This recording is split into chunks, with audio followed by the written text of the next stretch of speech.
Hey there, little adventurers. I'm Sammy the Sloth, and I want to take you on a thrilling journey through the jungle.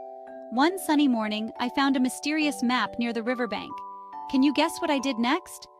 Yes, I showed it to my friends. Lily the Lioness, Bobby the Bear, and Rosie the Rabbit were all super excited.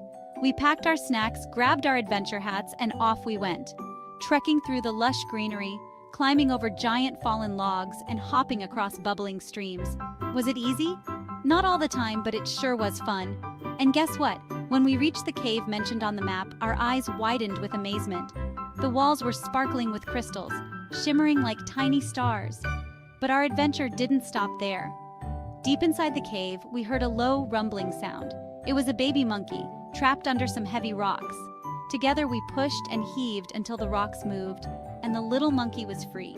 He was so thankful, and we were just happy to help. But oh no! On our way back, we faced a rushing river. It seemed too wide to jump across. But don't worry, Bobby had a clever idea.